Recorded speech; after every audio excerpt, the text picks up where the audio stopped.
Значи целиот овој проект е замислен во 2-3 компоненти. Тоа е заедно со Министерството и швајцарската влада се инвестира во производство на електрична енергија од алтернативни извори, тоа се фотоволтаици. Околу 430 киловати ќе биде инсталирана мощност.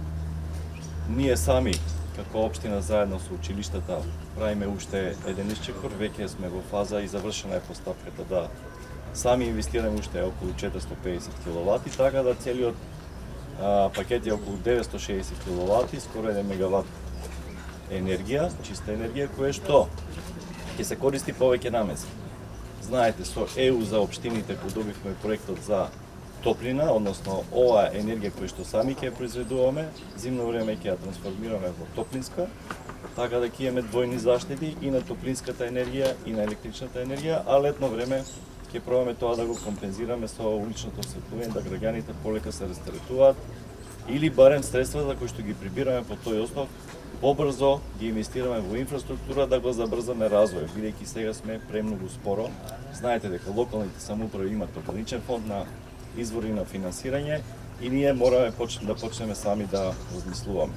Овој проект се враќа многу брзо, тоа значи дека сите инвестирани средства, бидејќи кај нас са скоро сите донација, општината ќе има многу голем бенефит, скоро годишно по 400 до 500.000 евра ќе се ослободуваат, средства кои што ќе можеме да ги заедно инвестираме во инфраструктура и она што е потребно на граѓаните.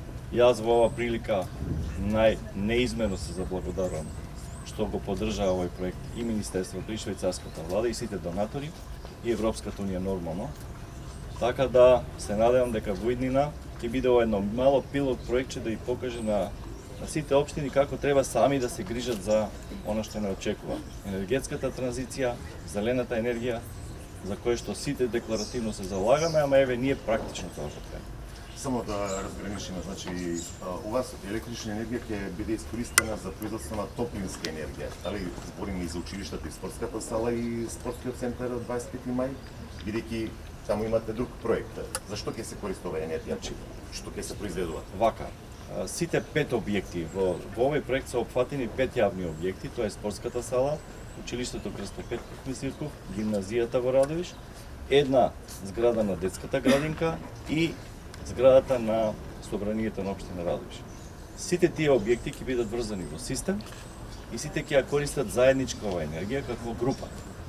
А термопумпи ќе бидат инсталирани во сите објекти со проектот ЕУ за муниципалите. Така да ние ќе имаме систем кој што тоа го исто во проектот го финансираме. Во овој проект има мониторинг и управување, менеджмент. Исто топлинската и со електричната енергија, кој што ќе биде за таа намена, знаете, ние формиравме и предпријатие кој што ќе работи на менеджментот и на купување и на производство на електрична енергија, така да скроз едно ново искуство ќе имаме.